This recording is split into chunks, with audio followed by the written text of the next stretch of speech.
Hello friend, आज हम बात करने जा रहे हैं जेएफसी अलेक्जेंडर, जेफरी अलेक्जेंडर, जो कि एक नव प्रकारवादी विचारक रहे हैं, है ना। रहे क्या, अभी वर्तमान में यदि देखा है, जेफरी अलेक्जेंडर अभी कैलिफोर्निया विश्वविद्यालय में समाजशास्त्र विभाग के विभाग अध्यक्ष के रूप में पदस्थ है। ठीक है, इनके बारे में हम समझेंगे और नव प्रकारवाद को भी समझेंगे कि नव प्रकारवाद क्या है और किस प्रकार से हमारे जेफरी अलेक्जेंडर ने नव प्रकारवाद को परिभाषित किया है। तो चलिए फ्रेंड, सबसे पहले हम समझते हैं कि नव प्रकारवाद, नव प्रकारवाद। देखिए, जब हम नव प्रकारवाद की बात करें तो निश्चित बात है आपके मस्तिष्क में प्रकारवाद क्लियर होना चाहिए कि प्रकारवाद क्या है। एक प्रकारवाद को हम क्या देखते थे, एक तरह से एक ऐसी विचारधारा के रूप में देखते थे कि रूढ़िवादी विचारधारा कहें या एक आदर्शात्मक विचारधारा की बात कही जाए, तो इस प्रकार की जो विचारधारा चल रही थी उस विचारधारा को हम क्या मानते हैं, प्रकारवादी विचारधारा। लेकिन अब हम जो बात कर रहे हैं वो किसकी बात कर रहे हैं, नव प्रकारवादी विचारधारा की बात कर रहे हैं। तो नव प्रकारवादी जो विचारधारा रही, वास्तव में उसका अस्तित्व कहाँ कहाँ रहा या कहाँ से आई। तो अस्तित्व इसका नव प्रकारवादी विचारधारा जो अस्तित्व रहा वह यूरोप और अमेरिका में रहा। कहाँ रहा अस्तित्व की यदि हम बात करते हैं, इसका अस्तित्व अस्तित्व इसका कहाँ रहा फ्रेंड, तो हम बात करते हैं यूरोप और अमेरिका। कहाँ रहा इसका अस्तित्व, यूरोप में रहा और अमेरिका में। नव प्रकारवाद के जनक के रूप में किसे जाना, तो नव प्रकारवाद के जनक के रूप में किसे जाना जाता है, जेफरी अलेक्जेंडर को। किसे जाना जाता है, जेफरी अलेक्जेंडर को जाना जाता है। जनक के रूप में किसे जाना फ्रेंड, जेफरी अलेक्जेंडर को जाना जाता है। जेफरी अलेक्जेंडर,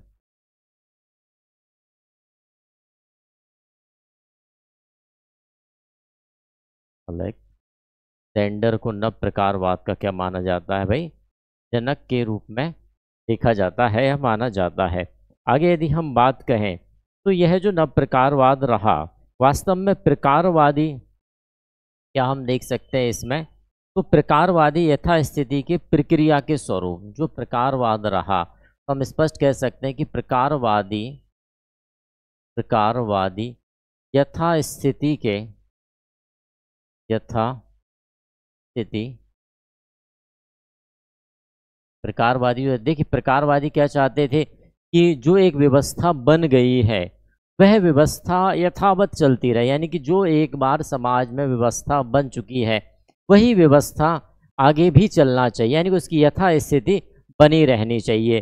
तो इसीलिए इसे कहा गया कि प्रकारवादी यथास्थिति की प्रक्रिया के, यथास्थिति की प्रक्रिया या ये कह सकते हैं प्रतिक्रिया के स्वरूप किसका विकास हुआ, प्रतिक्रिया के स्वरूप ही, प्रतिक्रिया के स्वरूप में हम क्या देख पाते हैं कि भाई नव प्रकारवाद हमारे सामने आता है। ठीक है, अब इसमें हमने देखा कि भाई नव प्रकारवाद क्या है, तो हमने क्या पाया कि भाई जो प्रकारवादी व्यवस्था थी या प्रकारवादियों के द्वारा जिस प्रकार अध्ययन किया जाता है कि भाई व्यवस्था बनाने, एक सामाजिक व्यवस्था ऐसी बन जाती है, वही व्यवस्था निरंतर चिरकाल तक चलनी चाहिए। तो इसे ही हम क्या कहते थे, प्रकारवादी प्रक्रिया विचारधारा कहा जाता था। लेकिन जब यहाँ पर देखेंगे, हम नव प्रकारवाद में देखेंगे तो नव प्रकारवाद में हम कुछ नई चीज़ें देखेंगे। अभी हम क्या देख रहे हैं, प्रकारवादी विचारधारा को देख रहे हैं।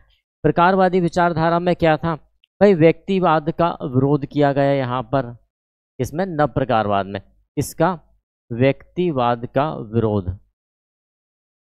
व्यक्तिवाद का विरोध। देखिए जो विशेष चीज़ें हैं वही हम बात कर रहे हैं यहाँ पर। जबकि प्रकारवाद में व्यक्तिवाद को प्राथमिकता रहती थी, तो नव प्रकारवाद आया तो उसमें क्या हुआ कि भाई व्यक्तिवाद का विरोध हुआ। और क्या हुआ, जब व्यक्तिवाद का विरोध होगा तो निश्चित बात है कुछ रूढ़िवादिताओं का भी हम क्या करेंगे, यहाँ पर अंत करेंगे। ठीक है ना, रूढ़िवाद का भी यहाँ पर विरोध किया गया, रूढ़िवाद का विरोध। क्योंकि देखिए जब एक ही प्रक्रिया निरंतर चलती रहती तो एक समय के उपरांत उसे हम क्या कहते हैं कि वह रूढ़िवादिता को ले रही है रूढ़िवाद, तो यहाँ व्यक्तिवाद का विरोध किया, नव प्रकारवाद में रूढ़िवाद का विरोध किया। और साथ ही साथ हम कह सकते हैं कि आदर्शवाद, ठीक है, जिसे एक बार बना दी नहीं यह आदर्श बन गया, तो इस आदर्शवाद का विरोध भी कहाँ किया गया, नव प्रकारवाद में किया गया। तो हम कह सकते हैं कि भाई आदर्शवाद का विरोध भी कहाँ किया गया, आदर्शवाद का विरोध, आदर्शवाद का विरोध भी कहाँ किया गया, तो यह भी नव प्रकारवाद में ही किया गया। अब यदि हम ये कहें कि ये सारी जो कमियां हैं, इन्हीं कमियों को दूर करने के लिए हमारे पास क्या आता है, तो हमारे पास नव प्रकारवाद आता है। जब हम रूढ़िवादिता को चल रहा है तो उसे हमें हटाना है ना, तो उसे हटाने के लिए हमें क्या चाहिए, फिर हमें चाहिए नव प्रकारवाद चाहिए। भाई इसकी जो प्रारंभ हुआ तो नव प्रकारवाद का प्रारंभ तो पार्सन्स का जो प्रकारवाद, देखिए नव प्रकारवाद का मूल प्रारंभ माना जाता है वह कहाँ से माना जाता है, कि पार्सन्स का जो प्रकारवाद रहा, पार्सन्स का प्रकारवाद कहाँ था, तो इसका प्रारंभ हम बात करें, नव प्रकारवाद का जो प्रारंभ रहा वह पार्सन्स की एक पुस्तक है, आदि आप लोगों को ध्यान है, द सोशल सिस्टम, है ना, पार्सन्स के द्वारा जो पुस्तक लिखी गई थी, पार्सन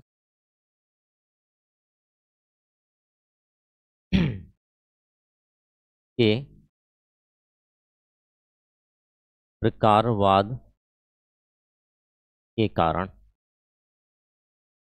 कारण इसका विकास हुआ, प्रारंभ मारा भाई नव प्रकारवाद, और उनकी पुस्तक क्या थी, द सोशल सिस्टम। हमें बहुत अच्छे से पता है क्या है पुस्तक, द सोशल सिस्टम। तो द सोशल सिस्टम के अंतर्गत जो पार्सन्स का प्रकारवाद लिखा गया था, पार्सन्स के द्वारा जो प्रकारवाद बताया गया था, वह क्या मानते, AGIL मॉडल जो दिया गया था वह पार्सन्स का प्रकारवाद था। AGIL मॉडल में हमने क्या देखा था, अडोप्टेशन, गोल, लेटेंसी और यथास्थिति की बात हम लोग करते थे, यानी कि समाज में क्या होना चाहिए, एक व्यवस्था बन जानी चाहिए और वही व्यवस्था यथास्थिति में हमेशा रहनी चाहिए, टालकट पार्सन्स का प्रकारवाद था। और हमें ध्यान से समझ सकते हैं तो हम यहाँ लिख सकते हैं AGIL मॉडल, ये आपको विशेष रूप से ध्यान रहे, कभी AGIL मॉडल में क्या था, अडोप्टेशन, गोल है, इंटीग्रेशन और लेटेंसी है, ठीक। तो यहाँ से हम देख पाते हैं कि जो हमारा नव प्रकारवाद का प्रारंभ कहाँ से हुआ, तो वही पार्सन्स के विचारधारा से यहाँ पर प्रारंभ होता है। अब यह जो प्रक्रिया रही हमारे नव प्रकारवाद की, जो प्रक्रिया रही वह कैसी रही, तो यूरोप में, यदि हम यूरोप की बात करें, देखिए हमने पहले ही लिखा कि यूरोप और अमेरिका में जो नव प्रकारवाद है वह प्रारंभिक दौर में आया।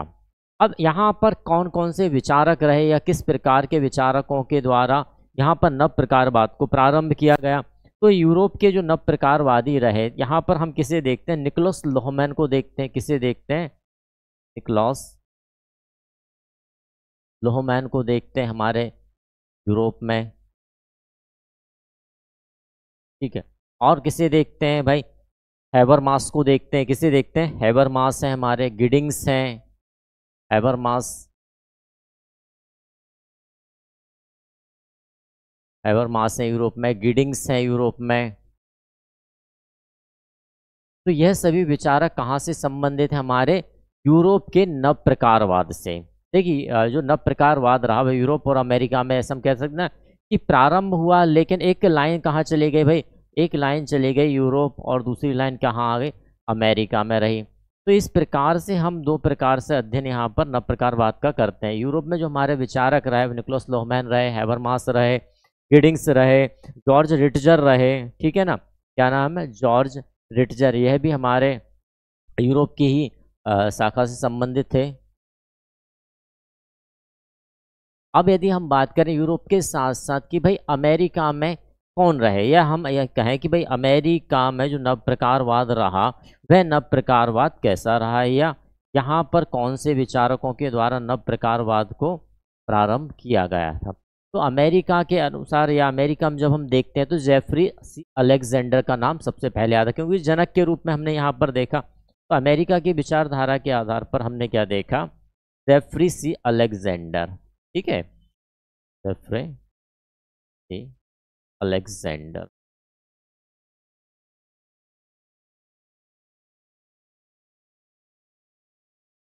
यह जनक रहे, जेफरी सी अलेक्जेंडर, है ना। और अमेरिका के प्रमुख विचारकों में यहाँ पर हम किसे देखते हैं, जेफरी सी अलेक्जेंडर को देखते हैं।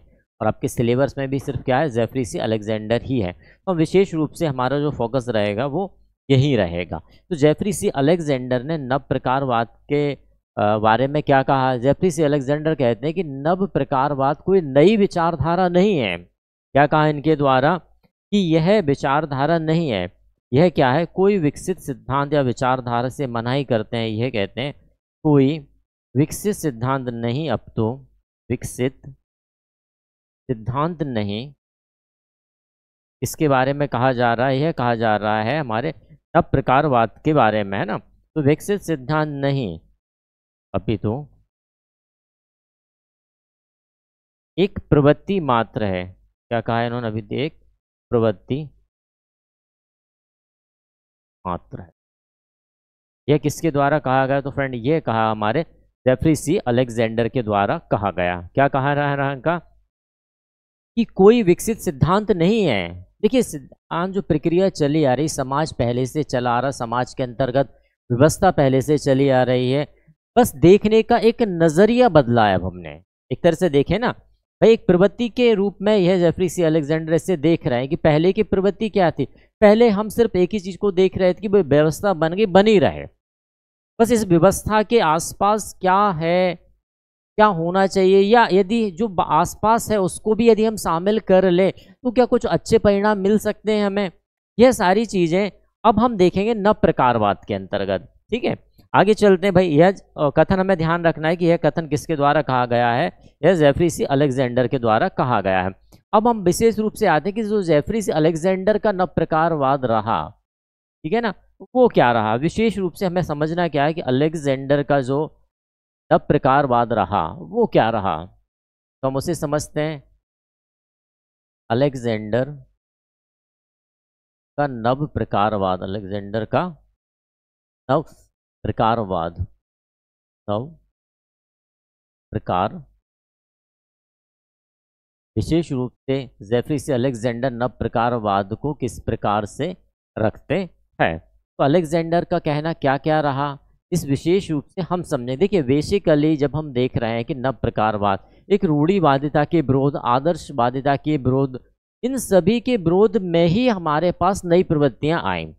एक निश्चित बात है, परिवर्तन प्रकृति का नियम है।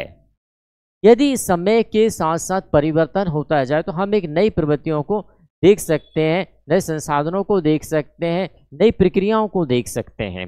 लेकिन यदि हम वही व्यवस्था को लेके चल रहे हैं कि भाई ऐसा ही होता आया है और यही व्यवस्था समाज के लिए प्रकारवाद है, यह प्रकारात्मक दृष्टि से सही योगदान दे रही, तो यह है आज के समय में तो गलत है। तो जेफरी सी अलेक्जेंडर क्या कहते हैं, इन्होंने मूल रूप से यदि देखा जाए तो पार्सन्स का जो प्रकारवाद में कमियां रही, उन कमियों को दूर करने का प्रयास किसके द्वारा किया गया, तो यह किया गया अलेक्जेंडर के द्वारा। ठीक है, अलेक्जेंडर की जो महत्वपूर्ण पुस्तक रही, कौन सी पुस्तक थी, 20 लेक्चर। क्या पुस्तक रही इनकी, 20 लेक्चर, है ना। पुस्तक ध्यान रखना, कई बार पुस्तक पूछी गई है। ये 20 lecture, social theory since, social theory since 90 since second world war, है ना, world war, I think world war, अभी मुझे याद नहीं आ रहा है थोड़ा सा। 4 वॉल्यूम्स में यह पुस्तक इनके द्वारा लिखी गई, वॉल्यूम ध्यान है, 4 वॉल्यूम्स में यह पुस्तक आई थी। और 4 वॉल्यूम्स में यहीं पर बताया गया अलेक्जेंडर के द्वारा कि जो पार्सन्स का प्रकारवाद, उसमें जो कमियां हैं उन कमियों को दूर करने का प्रयास किया गया और इनका जो नव प्रकारवाद बना। आगे यह कहते हैं कि समाज में जिस प्रकार से, देखिए समाज में जब व्यवस्थाओं को देखा जा रहा था तो इन्हों का जो दृष्टिकोण रहा वह किस प्रकार से रहा। सबसे पहले इन्होंने कहा कि समाज में संघर्ष और व्यवस्था, क्या कहते हैं, देखिए कुछ चीज़ें रखी इनके द्वारा। सबसे पहली बात की इन्होंने संघर्ष और व्यवस्था, ठीक है, और इसी के साथ साथ ये कहते हैं कि सूक्ष्म और बृहद, एक प्रकार से जो बटा हुआ है सूक्ष्म और बृहद। इसी प्रकार और क्या चल रहा था उस समय, संरचनात्मक और संस्कृति बात चल रहा था, तो इन्होंने वो भी रखा, संरचनात्मक और क्या रहा इनके द्वारा, सांस्कृतिक। कि इस प्रकार के परिप्रेक्ष्य उस समय पर चल रहे थे। तो इस प्रकार से अलेक्जेंडर का कहना है कि इस प्रकार से यदि हम द्विआयामी रख रहे हैं तो इनका क्या किया, इन्होंने मनाही की कि जो ये दृष्टिकोण है या विभाजन है, यह उपयोगी नहीं। इस प्रकार जो विभाजन रहा तो इनका कहना क्या रहा अलेक्जेंडर कि यह विभाजन उपयोगी नहीं है, यह विभाजन उपयोगी नहीं, उपयोगी नहीं। ऐसा कहना किसका रहा, ऐसा कहना रहा अलेक्जेंडर का। देखिए हमने पहले देखा कि हम क्या देख रहे हैं कि संघर्ष और व्यवस्था, संघर्ष की बात की, फिर व्यवस्था को बनाने की बात की। कुछ सिद्धांत हमारे कैसे रहे, सूक्ष्म सिद्धांत रहे, कुछ हमारे वृत्त सिद्धांत रहे, कुछ हमारे संरचनात्मक सिद्धांत रहे और कुछ हमारे सांस्कृतिक सिद्धांत रहे। तो यह अलेक्जेंडर के द्वारा क्या देखा कि भाई दो ध्रुवों पर या दो प्रकार से यह द्विआयामी हमारे दृष्टिकोण बन रहा है। तो यह द्विआयामी जो दृष्टिकोण है यह हमारे समाज में जब हम बात देखते हैं तो ये मात्र सिर्फ द्विआयामी दृष्टिकोण समाज के लिए पूर्ण रूप से उपयोगी तो नहीं है। अब इन दृष्टिकोण में होता क्या था, इन दृष्टिकोण में हम क्या देखते, या तो हम संघर्ष की बात देखेंगे, या हम व्यवस्था की बात देखेंगे, या हम सूक्ष्म का अध्ययन करेंगे, हम वृत्त का अध्ययन करेंगे, संरचनात्मक का अध्ययन करेंगे, फिर सांस्कृतिक का अध्ययन करेंगे। यही बात निकल के आ रही है। लेकिन इनके मध्य में, इनके आसपास भी बहुत सारी व्यवस्थाएं रहती हैं, बहुत सारी घटनाएं होती हैं और बहुत सारी चीजें जब हो रही तो हम उनको इसमें शामिल क्यों नहीं कर रहे, भाई बहुआयामी क्यों नहीं बन पा रहे हैं, यही कहना रहा हमारे अलेक्जेंडर का। तो ये क्या है, इन चीजों का, ये विभाजन को क्या मानते कि भाई ऐसा विभाजन उपयोगी तो बिल्कुल नहीं है। खासकर एक बहुआयामी व्यवस्था के लिए हम एक छोटी छोटी व्यवस्थाओं को लेकर अध्ययन कर रहे हो, दो आयामों में ये उचित नहीं, ऐसा कहना रहा हमारे अलेक्जेंडर का। आगे अलेक्जेंडर क्या कहते हैं, अलेक्जेंडर का आगे कहना रहा कि जिस प्रकार ये व्यवस्था की बात कर रहे हैं तो व्यवस्था और संघर्ष, व्यवस्था और संघर्ष की जब बात की जा रही है तो भाई इनका मानना रहा कि व्यवस्था और संघर्ष हमेशा अंतःक्रिया होती है, इनमें क्या होती है, अंतःक्रिया हो। देखिए जब भी आप संघर्ष करें तो संघर्ष किस लिए कर रहे हैं, मूल रूप से व्यवस्था बनाने के लिए संघर्ष कर रहे हैं। तो भाई चाहे व्यवस्था की बात करें चाहे संघर्ष की बात करें, इन दोनों में क्या पाया जाएगा, निश्चित बात है अंतःक्रिया तो होनी ही है। अब आप कह रहे हैं कि हम सिर्फ संघर्ष का अध्ययन कर रहे हैं या हम व्यवस्था का अध्ययन कर रहे हैं, तो उचित कैसे होगा, ठीक है ना। तो इसलिए इन्होंने कहा अलेक्जेंडर ने कि भाई व्यवस्था और संघर्ष दोनों में अंतःक्रिया चल रही, तो आप अंतःक्रिया जो चल रही है उस अंतःक्रिया में आप एक अलग अलग अध्ययन कैसे कर सकते। मैं कहूँ कि भाई व्यवस्था का अध्ययन कर रहे हैं, व्यवस्था किस लिए की आपने, किस लिए की, कोई संघर्ष किया होगा तभी ना कोई व्यवस्था बन के आई। तो इनका कहना उचित रहा कि भाई अंतःक्रिया इन दोनों में हमेशा चलती रहेगी। क्लियर हुआ। और यही जो अंतःक्रिया चलती रहेगी यह हमेशा जुड़े रहेंगे, ये दोनों क्या रहेंगे, यदि अंतःक्रिया हो रही है तो ये हमेशा क्या रहेंगे, जुड़े रहेंगे। आप इन्हें अलग रखकर कैसे अध्ययन कर रहे हैं, भाई अलग रख के कैसे अध्ययन कर सकते। जैसे हम कहें कि हमने बात की परिवार का अध्ययन, है ना। अब यदि आप परिवार का अध्ययन कर रहे हैं तो निश्चित बात है इस परिवार के अध्ययन में आप क्या पाएंगे, व्यक्ति, बिल्कुल निश्चित बात है व्यक्ति आप पाने वाले हैं, आप संबंध पाएंगे, निश्चित बात है संबंध पाना ही है आपको, ठीक है ना। संबंध बनेंगे तो आप कहेंगे सर नातेदारी भी हम पाएंगे, नातेदारी भी आपकी एक अंश हो गई। नातेदारी यदि बनती है तो आप क्या पाएंगे, उस नातेदारी में संगठन और विघटन का रूप भी आप देखेंगे, संगठन का रूप भी देखेंगे, आप विघटन का रूप भी देखेंगे, ठीक है ना। और भी देखेंगे, जैसे हमने भाई संबंधों की बात की तो संबंध कितने प्रकार के हैं, वो एक क्या हो रहे हैं संबंध भी यदि हमने बात की तो आप कहेंगे सर संबंध प्राथमिक भी है, संबंध द्वितीयक भी है, संबंध तृतीयक भी है भाई। तो इस प्रकार से यह जो व्यवस्था है इस व्यवस्था में दो आयाम नहीं। क्लियर हुआ।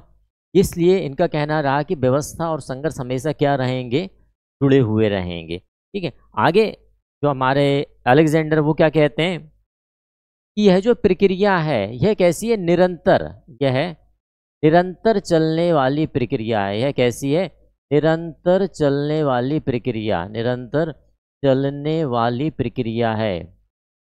ऐसी प्रक्रिया है भाई, निरंतर चलने वाली प्रक्रिया माना गया इनके द्वारा। जिस प्रकार टालकट पार्सन्स का कहना क्या रहा था कि भाई व्यवस्था बन गई, अब यही व्यवस्था रहेगी, लेकिन यहाँ पर अलेक्जेंडर कह रहे हैं कि भाई यह व्यवस्था जो है निरंतर चल ही रही है ना, अब निरंतर चले तो निश्चित बात है परिवर्तन आएगा, संभवतः परिवर्तन आना निश्चित है। यहाँ पर यह बात अलेक्जेंडर ने कही। अलेक्जेंडर आगे क्या कहते हैं कि जिस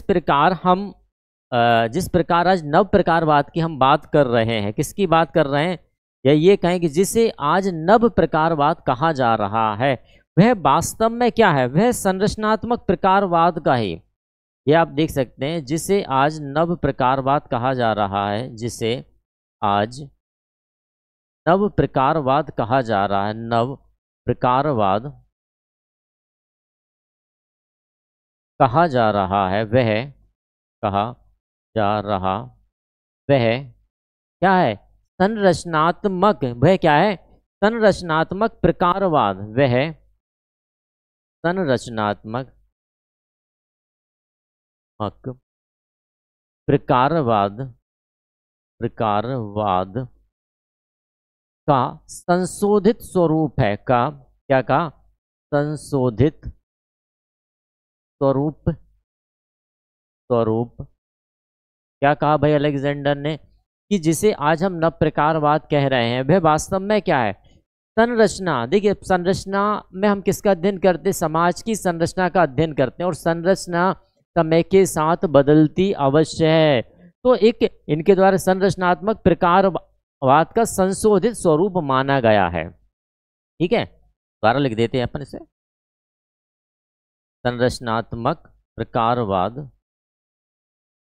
प्रकारवाद का संशोधन, यही मिटाता। क्लियर हुआ फ्रेंड यहाँ तक?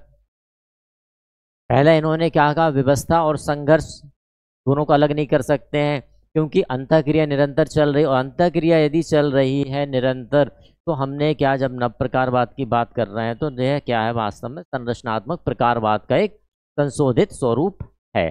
जैसे आज अपन ने क्या था, अपडेटेड वर्जन, तो वही है अपडेटेड वर्जन, यानी स्ट्रक्चरल फंक्शनलिज्म का अपडेटेड वर्जन क्या हो गया, न्यू फंक्शनलिज्म हो गया आपके लिए। क्लियर? चलिए आगे बात करते हैं हम। आगे एक बात और आती है यहाँ पर कि वास्तव में जो नव प्रकारवाद आया यह कैसे आया। तो यहाँ पर यह अलेक्जेंडर कहते हैं कि जब संरचनात्मक बाद 1960 के दशक में, लगभग 1960 के दशक में, जब संरचनात्मक प्रकारवाद का क्या होने लगा, पतन होने लगा। देखिए कोई भी चीज़ जब रहती है तो एक समय तक हम देखते हैं ना, कोई चीज़ बढ़ रही है तो एक समय तक पीक पॉइंट पर आएगी, यह पीक पॉइंट रहेगा, फिर उसके बाद क्या होने लगता है, उसका पतन होने लगता है। वही प्रक्रिया हमारे किसमें रही, इसमें रही। तो 1960 में ये जो संरचनात्मक प्रकारवाद रहा, क्या रहा, संरचनात्मक प्रकारवाद, संरचनात्मक प्रकारवाद का पतन होने लगा, प्रकारवाद का पतन हुआ, हम कह सकते हैं पतन हुआ या पतन होने लगा। अब भाई किसी का पतन होगा तो निश्चित बात है कोई तो नई चीज आएगी ना, जब तक पुरानी चीज जाएगी नहीं तो नई चीज कैसे आएगी, निश्चित बात है। तो जब इसका पतन हुआ फिर समाज में एक नई प्रक्रिया का उदय हुआ, और वह 1980 के दशक में। वह कब आई भाई, ऐसा तो नहीं कि कोई प्रक्रिया पतन होना प्रारंभ हुआ तो वे लोग तुरंत पतन हो जाए, ऐसा नहीं होता है। धीरे धीरे जिस प्रकार कोई प्रक्रिया धीरे धीरे ऊपर बढ़ती है, कोई विचारधारा कोई धीरे धीरे धीरे धीरे एक समय लग जाता है, फिर जब अपने समय के वो तो धीरे धीरे ही खत्म भी होनी है। ऐसा नहीं कि एक झटके में ऊपर पहुंच गई तो एक झटके में खत्म, ऐसा नहीं, धीरे धीरे ऊपर पहुंची और धीरे धीरे वह क्या होगी, खत्म होगी। चलिए, तो इससे खत्म होते होते पतन होते होते 1980 का काल आया। जब 1980 का काल आता है तो वहाँ पर फिर एक नई विचारधारा के रूप में, एक नए दशक के रूप में हम देखते हैं कि जो हमारा नव प्रकारवाद के रूप में इसका पुनः, इसके अंदर रिकंस्ट्रक्शन, पुनर्उद्भव हुआ। 1980 के दशक में इसका क्या हुआ, पुनर्उद्भव हुआ, पुनर्उद्भव हुआ। उद्भव और पुनरुद्भव हुआ तो इसका नाम क्या दिया गया भाई? इसका नाम दिया गया नव प्रकारवाद।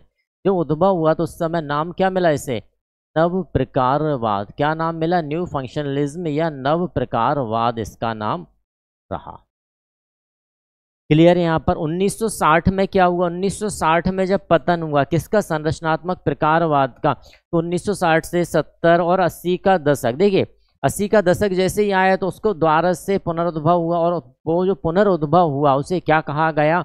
उसे कहा गया नव प्रकारवाद या न्यू फंक्शनलिज्म कहा गया। ठीक है, अब न्यू फंक्शनलिज्म जब कह दिया गया, आगे फिर बढ़ते हैं अपन। न्यू फंक्शनलिज्म बन गया, कैसे बना? बहुआयामी दौर से गुजरा, बहुआयामी इसमें बातें रखी गई।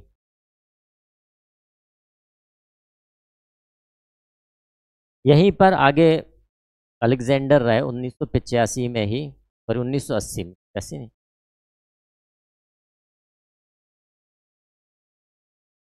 हाँ 1985 करेक्ट कर लिया सर, 85 का करेक्ट है। हाँ 1985 में जब अलेक्जेंडर पी कॉलमी, यह जो विचारक आए अमेरिका के, इन विचारकों ने इस पर क्या किया? परिभाषित करने का प्रयास किया 1985 में। किसके द्वारा? अलेक्जेंडर, है ना, किसके द्वारा? अलेक्जेंडर। और साथ ही साथ हम बात करते हैं अलेक्जेंडर के साथ कौन रहे हैं जो अमेरिका के? पॉल कॉलमे। कौन रहे? पॉल कॉलमे। इनके द्वारा जब नव प्रकारवाद को परिभाषित किया गया, इनके द्वारा क्या किया गया भाई? नव प्रकारवाद को परिभाषित किया गया। और जब नव प्रकारवाद को परिभाषित किया तो क्या इन्होंने परिभाषा रखी?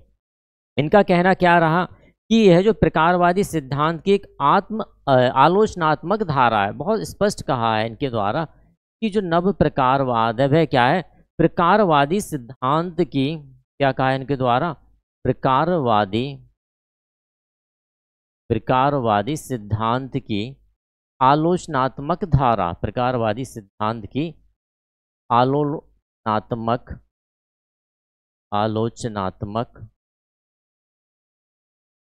धारा कहा गया। क्या कहा फ्रेंड इनके द्वारा? पॉल कॉलमे और अलेक्जेंडर के द्वारा कि जो नव प्रकारवाद है वो क्या है?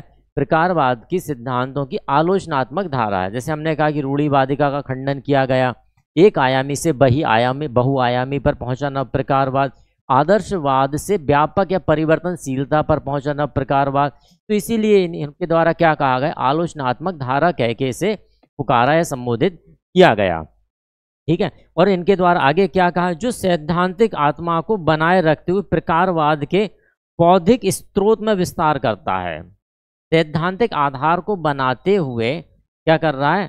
सैद्धांतिक आधार को बनाते हुए, सैद्धांतिक आधार को बनाते हुए, सैद्धांतिक आधार को बनाते हुए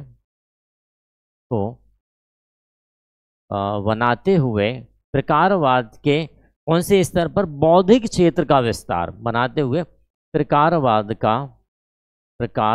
के बौद्धिक क्षेत्र का विस्तार। इसका विस्तार की बात कही इन्होंने, प्रकारवाद के बौद्धिक क्षेत्र का विस्तार, बौद्धिक क्षेत्र का विस्तार कर रहा है, क्षेत्र का। क्लियर हुआ फ्रेंड यहां तक? देखिए यदि आप सैद्धांतिक चीजें हटा देंगे, जैसे मैंने कहा कि भाई यहाँ ये कोई प्रक्रिया चल रही है समाज में, देश बना हुआ है, प्रक्रिया चल रही है, अब मुझे इसे परिवर्तन लाना है। या तो परिवर्तन हम ऐसा कर सकते, भाई इसे हमने मिटा दिया, खत्म कर दिया, उस प्राथमिक जो बेस आधार तो उसे हमने खत्म कर दिया, एक नया ला दिया। ठीक है ना, नया हमने इस प्रकार का संरचना ला दिया। लेकिन ऐसा नव प्रकारवाद ने नहीं किया, न्यू फंक्शनलिज्म ने ऐसा नहीं किया। इन्होंने कहा कि भाई यह व्यवस्था ठीक है चल रही, लेकिन इस व्यवस्था में अब क्या है, ये सैद्धांतिक है ठीक है चल रही है, तो हमने इसकी जो बौद्धिक चीजें रही हमने इसमें विस्तार कर। समाज में बहुत सी चीजें हैं ना, आध्यात्म है, धर्म है, संगठन है, बहुत सी है, तो हमने सिर्फ क्या लिया? बौद्धिक विस्तार। जैसे हम कहें कि भाई आज से पहले यदि बहुत पूरे बात करें तो हम पूर्ण रूप से प्रकृति पर आधारित थे, प्रकृति को ही हम सब कुछ माना करते थे, लेकिन धीरे धीरे तर्क की क्षमताएं बढ़ी, तर्क प्रधानता बढ़ी। आज हम उन चीज़ों क्या कर सकते, तर्क वितर्क कर रहे हैं, जो टेक्नोलॉजी है उसे समझ रहे हैं, उसे आगे बढ़ा रहे हैं। तो बौद्धिक क्षेत्र का विस्तार इसमें संभव किया गया, और यही क्या बना, यही धीरे धीरे आगे बढ़ते बढ़ते क्या बनता है आपका न्यू फंक्शनलिज्म या नव प्रकारवाद बना। चलिए आगे आते हैं। फिर भाई जो अलेक्जेंडर रहे, अलेक्जेंडर ने भी नव प्रकारवाद में क्या रहा, कुछ कमियां रही, उन कमियों को दूर किया। अलेक्जेंडर ने कुछ कमियां बताई, क्या बताई भाई, कमियां, क्या कमियां बताई कि प्रकारवाद में क्या कमियां, उनको ये दूर कर सकते हैं। तो इनके द्वारा जो कमियां रखी गई, देखो क्या क्या कमियां निकाली इनके द्वारा। सबसे पहला इन्होंने निकाला व्यक्तिवाद का विरोध। क्या बताया, व्यक्तिवाद का विरोध, व्यक्तिवाद का विरोध किया इन्होंने, व्यक्तिवाद का विरोध। और क्या बताया, तो व्यक्तिवाद का विरोध की बात करते हैं, और साथ ही ये कहते हैं परिवर्तन का विरोध, है ना।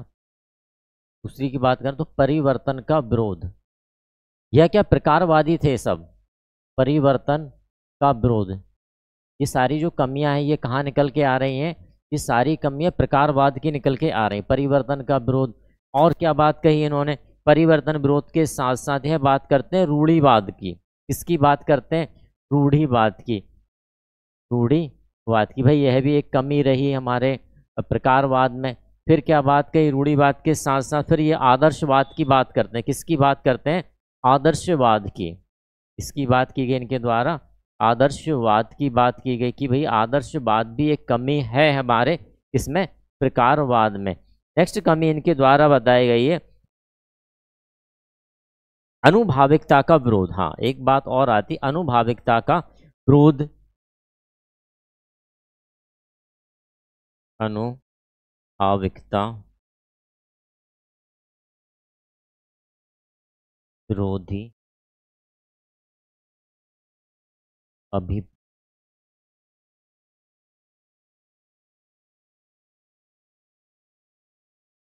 तो यह जो कमियां बताई गई, ये सारी कमियां किसमें थी भाई, यह सारी कमियां प्रकारवाद में थी।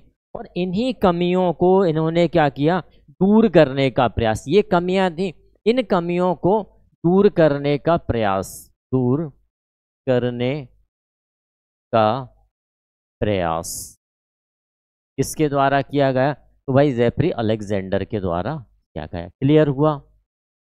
ये सारी कमियां कहाँ से, ये सारी कमियां प्रकारवाद की हैं। कि प्रकारवाद क्या है भाई, व्यक्तिवाद का क्या करता था, वह व्यक्तिवाद को ही आगे बढ़ाता था। प्रकारवाद परिवर्तन का विरोधी था, एक रूढ़िवादी मानसिकता। परिवर्तन, कोई भी नई चीज आती तो प्रकारवाद उसे सपोर्ट नहीं करता था। रूढ़िवाद कि नहीं ऐसा ही होगा, ऐसा ही आगे चलेगा, यह रूढ़िवादिता की बात। प्रकार आदर्शवाद की भाई ऐसा चल रहा है, यह आदर्श हो गया समाज के लिए और इसी पर अमल करना है। अनुभाविकता विरोधी अभिनेत्री जो रही कि भाई मेरा ऐसा अनुभव है कि इसमें ऐसा करना चाहिए। कुछ व्यक्ति आपने देखे होंगे ना कि नहीं, वे अपनी मानसिकता को एक निश्चित आधार बना लेते हैं और यह सोचते हैं कि भाई उनकी ही मानसिकता या उनकी विचारधारा के अनुसार यह संसार चल रहा है। भाई बहुत हैं, हो सकता है किसी पक्ष को लेकर आपका अनुभव कैसा रहा है, मेरा अनुभव कैसा रहा है, तो इसका भी यह विरोध करते थे। कौन, प्रकारवादी। तो इन कमियों को दूर करने का प्रयास किसके द्वारा किया गया, यह किया गया जेफरी अलेक्जेंडर के द्वारा। और यही जो प्रयास रहा, यही इनका नव प्रकारवाद कहलाया। ठीक है, चलिए आगे चलते हैं हम।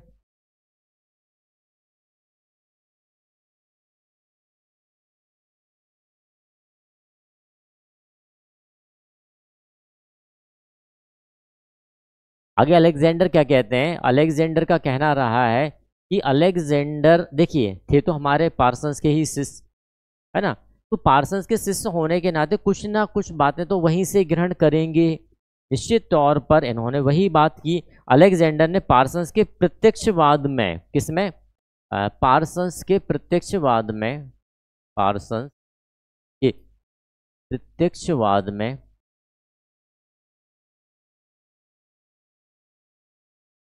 तथ्यों को लेके आए। देखिए प्रत्यक्षवाद हमने अगस्त काम्ट का भी प्रत्यक्षवाद पढ़ा है कि प्रत्यक्षवाद जब आप तर्क आदि अवलोकन निरीक्षण परीक्षण की बात करते हैं, वो क्या है आपका प्रत्यक्षवाद है। यहाँ पर भी इन्होंने समाज की व्यवस्था को देखा और समाज की व्यवस्था को देखने के उपरांत इनके द्वारा क्या कहा गया था भाई, सामाजिक व्यवस्था को देखने के उपरांत ही इन्होंने AGIL रखा। AGIL जो मॉडल दिया था वो उसी व्यवस्था क्या, तो प्रत्यक्ष वाद का इनके द्वारा तो प्रयोग किया गया। निश्चित बात है, जब समाज को आप देख रहे हो और यह कह रहे हो समाज से कि भाई अडोप्ट करो, यानी अडोप्टेशन की बात कर रहे हो, आप लक्ष्य निर्धारण की बात कर रहे हो, लक्ष्य निर्धारण के बाद इंटीग्रेशन की बात कर रहे हो, फिर आप लेटेंसी यानी यथास्थिति की बात कर रहे हैं ना। तो ये आपने प्रत्यक्षवाद के आधार पर ही किया, और जब प्रत्यक्षवाद के आधार पर किया तो आगे चल के अलेक्जेंडर ने पार्सन्स के प्रत्यक्षवाद में क्या कर दिया, पार्सन्स के प्रत्यक्षवादों जो प्रत्यक्षवाद रहे अनुभव परक तथ्यों पर, जैसे अनुभव परक तथ्यों पर, अनुभव परक तथ्यों पर जरूरत से ज़्यादा जो जोर दिया जाता था, जरूरत से ज़्यादा, देखिए यहाँ पर पूर्ण रूप से प्रत्यक्षवाद का प्रयोग तो कर ही रहे थे, लेकिन प्रत्यक्षवाद के साथ साथ पार्सन्स क्या करते थे, अपने आधार पर अनुभव किया करते थे, और उन्हीं अनुभव परक जो तथ्य रहे पार्सन्स के, उन्हें अस्वीकार कर दिया। तथ्यों को इसके द्वारा स्वीकार किया गया, यह अलेक्जेंडर के तथ्यों को क्या किया गया, अस्वीकार।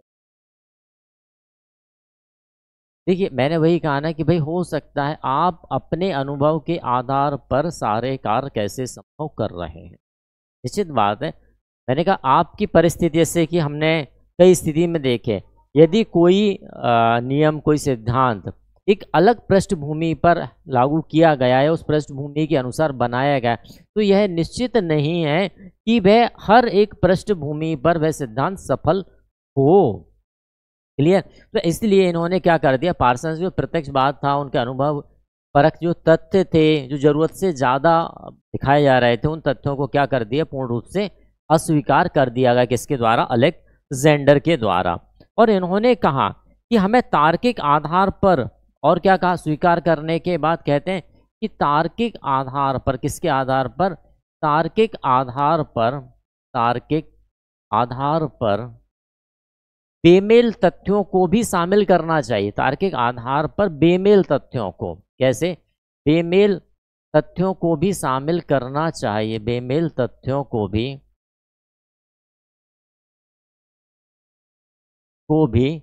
शामिल करना, को भी शामिल करना चाहिए, करना चाहिए। जिससे क्या होगा भाई, शामिल करना चाहिए, ताकि एक, हम कह सकते हैं कि ताकि एक उचित निर्णय तक हम पहुंच सकें। भाई आप यदि किसी चीज़ का अध्ययन कर रहे हैं और उसके आसपास के तथ्यों को आप शामिल नहीं कर रहे हैं, तो निश्चितता क्या होने वाली है, कहीं ना कहीं हमारा जो शोध होगा, हमारा जो निर्णय होगा, वह कहीं ना कहीं त्रुटिपूर्ण हो जाएगा। जैसे मैं कहूँ कि आप किसी ग्रामीण क्षेत्र का अध्ययन करने जा रहे हैं या एक गांव का अध्ययन करने जा रहे हैं। अब आप कहते हैं भाई गांव का अध्ययन तो हम करेंगे, लेकिन हम किससे करेंगे, चलो प्लेन से करते हैं, किसी गांव वाले को शामिल नहीं करेंगे, ऊपर से गांव देखेंगे और अध्ययन करके कंप्लीट कर देंगे। तो क्या यह संभव है कि आपके गांव के अध्ययन में त्रुटि ना हो? ऐसा हो सकता है? नहीं हो सकता साहब। बिल्कुल निश्चित बात है कि इस गांव के अध्ययन में आपको क्या मिलने वाले, निश्चित बात है भाई, त्रुटि होने ही वाली। क्लियर है। इसलिए इन्होंने इन चीज़ों को रखा और इन्होंने कहा कि तार्किक आधार पर जो बेमेल तथ्य है, उन तथ्यों को भी हमें क्या करना चाहिए भाई, शामिल कर लो और सिद्धांत निर्माण की प्रक्रिया में शामिल करना चाहिए, जिससे कि सिद्धांत निर्माण प्रक्रिया, जिससे सिद्धांत निर्माण प्रक्रिया, सिद्धांत निर्माण प्रक्रिया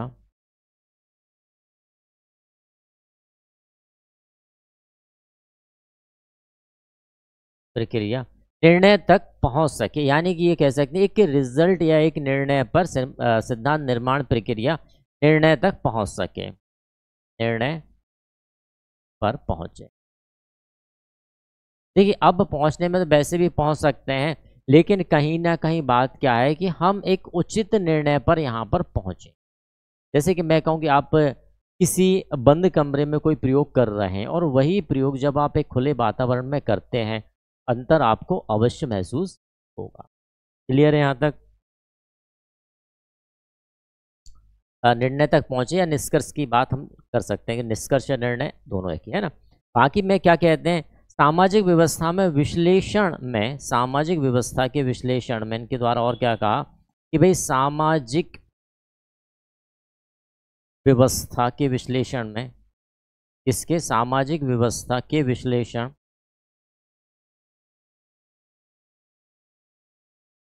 क्योंकि देखिए सामाजिक व्यवस्था का कॉन्सेप्ट कहाँ से चल रहा है, कैलकट पार्सन से हमारा सामाजिक व्यवस्था का कॉन्सेप्ट चल रहा है और उसी सामाजिक व्यवस्था में रूढ़िवादिता उसे हटाने की बात हम नव प्रकारवाद में कर रहे हैं।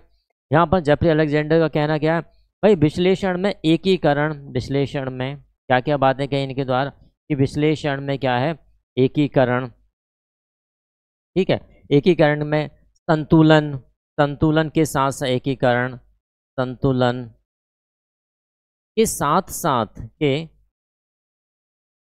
साथ विघटन को क्यों नहीं रख सकते आप, संघर्ष को क्यों नहीं रख सकते, है ना। इनका कहना रहा है कि भाई संतुलन के साथ साथ, जैसे हमने बात की, साथ साथ आप विचलन को रखें।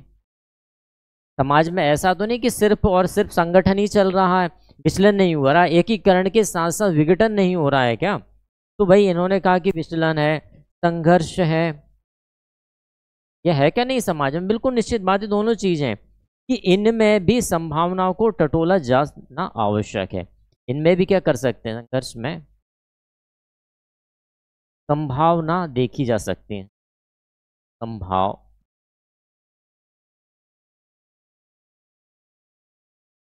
देखी जा सकती क्या, यानी कि जब हम समाज की बात कर रहे हैं और समाज व्यवस्था की बात कर रहे हैं तो मैंने कहा ना कि समाज व्यवस्था में क्या सिर्फ यही व्यवस्था होंगी, एकीकरण ही होगा, गोल ही होगा, इंटेंसी होगी, लेटेंसी यथास्थिति ही होगी, इनके अलावा नहीं होगा क्या कुछ। निश्चित बात है इनके अलावा भी होगा, जब आप देखेंगे आपका दृष्टिकोण बदलेंगे तो यह भी हम देख सकते हैं, इनकी संभावनाओं को भी हम आगे देख सकते हैं, है ना। इसी प्रकार यदि और बात करें तो हम जिस प्रकार विभेदीकरण की बात करते हैं, हम एक ही व्यवस्था की क्यों बात कर रहे हैं, हम समाज में विभेदीकरण को भी देख सकते हैं, हम समाज में विचलन को भी देख सकते हैं, हम अपराध को भी देख सकते हैं, हम परिवर्तन को भी देख सकते हैं, है तो ये सारी की सारी समाज में ही घटनाएं घटित हो रही हैं, तो इनको क्यों नहीं देख सकते। यानी कि हम ये कह सकते हैं कि हमारा जो जेफरी अलेक्जेंडर का जो नव प्रकारवाद रहा वह वास्तव में एक बहुआयामी तरीके से सोचने वाला प्रकारवाद रहा। क्लियर है, बहुआयामी की बात हमारे जेफरी अलेक्जेंडर के द्वारा की गई। क्लियर है यहाँ तक।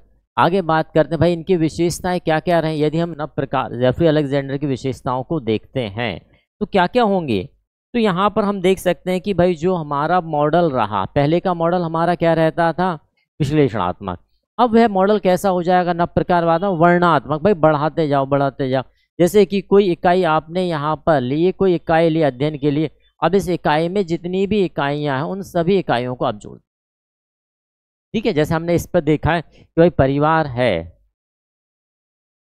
परिवार है तो संगठन है, विघटन है, नातेदारी है, संबंध है, व्यक्ति, ये सारी चीजें हैं ना।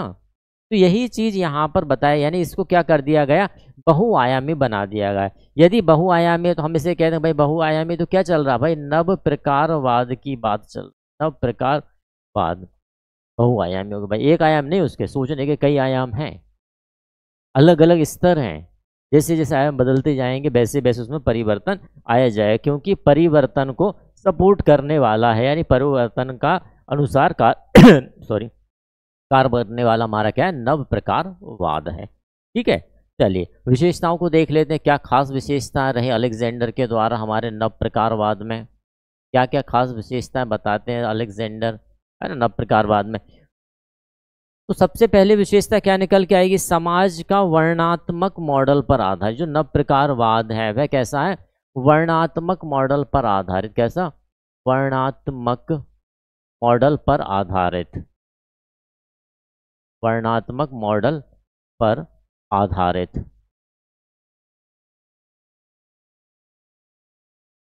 और क्या विशेषता आ जाएगी भाई, वर्णात्मक मॉडल पर आधारित हो गया। चलिए बताइए यह क्या बात करता है। देखिए इसके पहले प्रकारवाद सिर्फ व्यवस्था पर ध्यान देता है, लेकिन नव प्रकारवाद क्रिया और व्यवस्था दोनों पर ध्यान देता है। नव प्रकारवाद क्या कर रहा है, क्रिया और व्यवस्था दोनों पर ध्यान दे रहा है, क्रिया और व्यवस्था दोनों पर ध्यान दे रहा है भाई।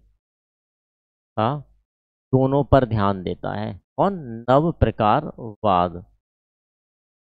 मैंने कहा ना कि भाई जब कोई बात आप व्यवस्था की कर रहा है तो निश्चित तौर पर वहां पर क्या चल रहा है, क्रिया भी तो चल रही है साथ ही साथ, और नव प्रकारवाद दोनों पर ध्यान दे रहा है और दोनों को आगे बढ़ा रहा है, क्योंकि परिवर्तन को भी नव प्रकारवाद साथ लेकर चल रहा है। और क्या होंगे भाई, तो आगे क्या कहते हैं कि भाई व्यक्तित्व, संस्कृति तथा प्रणाली को रख रहा है। क्या रख रहा है, व्यक्तित्व ने सभी को रख लिया भाई, व्यक्तित्व को रखा, संस्कृति को भी रख लिया और प्रणाली को भी यहाँ पर शामिल कर लिया। व्यक्तित्व रखा, संस्कृति रखा, और कहता है प्रणाली को भी हम क्या कर रहे हैं, शामिल कर रहे हैं, किसमें, नव प्रकारवाद में ये चीज़ कही गई।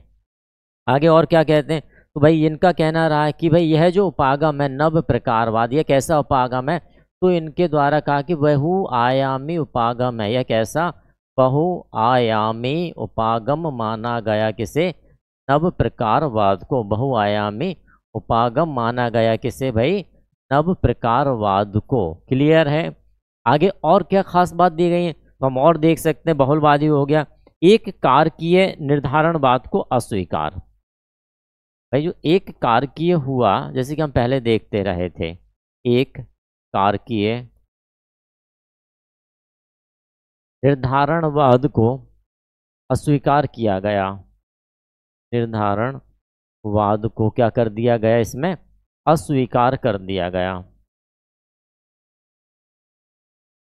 जैसे नहीं कि भाई कार्ल मार्क्स ने कह दिया कि सब वर्ग या आर्थिक हितों के कारण ही समाज में परिवर्तन आता है, तो यहाँ पर इस चीज को क्या कर दिया गया, नकार दिया कि ऐसा नहीं है। आगे क्या कहते हैं आगे इन्होंने कहा कि भाई व्यवस्था में संतुलन के जो तत्व हैं उन्हें भी महत्व दिया जाए। तो हम कह सकते हैं संतुलन के तत्वों को भी कहाँ महत्व दिया गया, नव प्रकारवाद में संतुलन के तत्वों को महत्व। हम कह सकते हैं कि नव प्रकारवाद आया तो संतुलन के तत्वों को भी महत्व मिलने लगा। तो अब संतुलन के तत्व हमने कैसे देखे कि हम यह चाहते हैं व्यवस्था तो रहे, यदि उस व्यवस्था को कैसे ना कैसे संतुलित किया जा सकता है। जैसे मैं कह रहा हूँ कि विचलन हो रहा है, तो विचलन को कैसे कम किया जा सकता है, उसे संतुलन कैसे किया जाता है कि विचलित व्यक्ति समाज में रह सके। तो ऐसे संतुलन के तत्वों को भी हमें कहाँ महत्व मिलता है, तो नव प्रकारवाद में ये महत्व हमें देखने को मिल जाता है।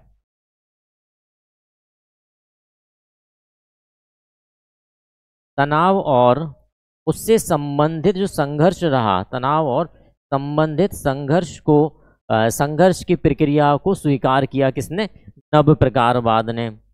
तनाव और, अपन ऐसा लिख सकते हैं, तनाव और उससे उत्पन्न संघर्ष, तनाव और उससे उत्पन्न संघर्ष, उससे उत्पन्न संघर्ष को स्वीकार किया, ऐसा कर सकते हैं, या हाँ ऐसे ही कर लीजिए, है ना। तनाव और उससे उत्पन्न संघर्ष के अस्तित्व को स्वीकार किया, ऐसा कीजिए, के अस्तित्व को स्वीकार किया, अस्तित्व को स्वीकार किया गया, किसमें, नव प्रकारवाद। हालांकि इससे पहले प्रकारवाद में तनाव को तनाव और संघर्ष दोनों को अलग अलग ही देखा जाता है कि समाज में किसके कारण, वर्ग में संघर्ष के कारण क्या हो रहा है, तनाव नहीं लिया गया। या तो वर्ग रहेगा और संघर्ष करके आप दूसरे वर्ग में जाएंगे, बीच वाली जो स्थिति रही उस स्थिति को प्रकारवाद में क्या कहा गया, अस्वीकार कर दिया गया था। जबकि नव प्रकारवाद में उसे क्या किया गया कि भाई ऐसा अस्तित्व है, जब आप किसी व्यवस्था को बना रहे हैं यानी कि संघर्ष कर रहे हैं, तो संघर्ष करते समय आपको क्या होगा, निश्चित बात है तनाव, फ्रस्ट्रेशन आएगा, तो उसका अस्तित्व यहाँ नव प्रकारवाद में स्वीकार किया गया कि भाई ऐसा होता है। ठीक है, तो ये कुछ खास विशेषता हमारी किसके द्वारा बताई, जेफरी अलेक्जेंडर के द्वारा रखी गई हैं। तो फ्रेंड ये था हमारा क्या, जेफरी अलेक्जेंडर का प्रकारवाद। अब जेफरी अलेक्जेंडर कुछ चीज़ें और जो अदर हैं वही भी हम देख सकते हैं, तो उन चीज़ों को देख लेते हैं क्या अन्य चीज़ों में आए। तो भाई जेफरी अलेक्जेंडर का कुछ और भी हम देखते हैं। कुछ और भी क्या रहा जेफरी अलेक्जेंडर का? अलेक्जेंडर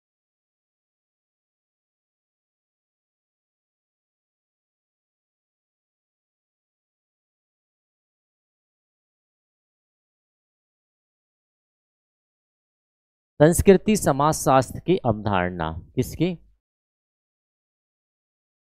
कृति समाजशास्त्र की अवधारणा किसके द्वारा दी गई है भाई? समाजशास्त्र की अवधारणा यह दी गई जेफरी अलेक्जेंडर की अवधारणा। नेक्स्ट की बात करते हैं। नेक्स्ट अवधारणा क्या दी गई इनके द्वारा? नागरिक समाज की अवधारणा। एक समाज और दिया गया है जिसका नाम क्या था? नागरिक समाज की अवधारणा। इसकी नागरिक समाज की अवधारणा किसके द्वारा दी गई है? यह भी समाज की अवधारणा यह भी किसके द्वारा दी गई है? अलेक्जेंडर के द्वारा दी गई, जेफरी अलेक्जेंडर के द्वारा। अब देखिए नागरिक समाज होगा क्या? यदि हम कहें कि भाई नागरिक समाज क्या है, तो नागरिक समाज आप याद रख सकते हैं नैतिकता पर आधारित जो समाज है अलेक्जेंडर के अनुसार, नैतिकता पर जो आधारित है वही क्या कहलाएगा? नागरिक समाज कहलाएगा। किस पर? नैतिकता पर आधारित समाज। नैतिकता पर आधारित जो समाज है वही क्या कहा जाएगा? आधारित। उसे क्या कहा इनके द्वारा? नागरिक समाज कहा गया। नेक्स्ट बहुआयामी एक और इनकी अवधारणा वह क्या रही? बहुआयामी समाजशास्त्र की अवधारणा भी किसकी है? तो भाई वह अवधारणा भी जेफरी से अलेक्जेंडर की है। किसकी? बहुआयामी समाजशास्त्र। क्या अवधारणा? बहुआयामी समाजशास्त्र की अवधारणा भी किसकी है भाई? जेफरी अलेक्जेंडर की है। किसकी है? बहुआयामी समाजशास्त्र की अवधारणा तो जेफरी अलेक्जेंडर की अवधारणा है। क्लियर हुआ? ये कुछ अवधारणाएं रही। यदि हम हाँ तो और देख सकते हैं मार्क्स से प्रभावित रहे ये। निश्चित बात है मार्क्सवाद को कहीं ना कहीं इनने पहले मार्क्सवाद ही रहे, फिर धीरे धीरे इन्होंने अपनी विचारधारा को परिवर्तित किया और बाद में ये नव प्रकारवादी बने। तो आप कह सकते हैं कि मार्क्स से प्रभावित रहे हमारे अलेक्जेंडर, मार्क्स से, या ये कह सकते हैं कि मार्क्स का प्रभाव इन पर रहा। मार्क्स का प्रभाव या मार्क्स से, चलिए प्रभाव कर लीजिए ना, मार्क्स का प्रभाव अलेक्जेंडर पर हम देख सकते हैं। और क्या खास रहा? तो देखिए इनके द्वारा कुछ पुस्तकें हैं जो बेसिक में बता दे रहा हूँ। पुस्तक की यदि अपन बात करें कि एक तो हम देख ही चुके हैं 20 लेक्चर। नेक्स्ट पुस्तक की यदि हम बात करते हैं तो एक है न्यू फंक्शनलिज्म, है ना? क्या है पुस्तक का नाम? New functionalism.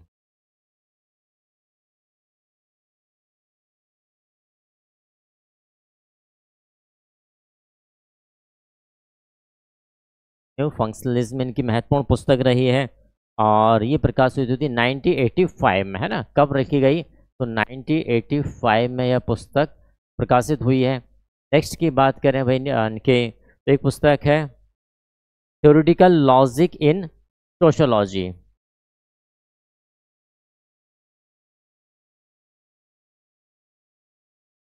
लॉजिक, हाँ, theoretical logic in sociology, in sociology, यह भी इनकी महत्वपूर्ण पुस्तक रही है।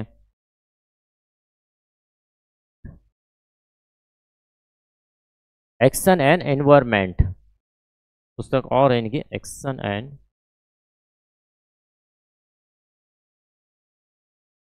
And it's environment.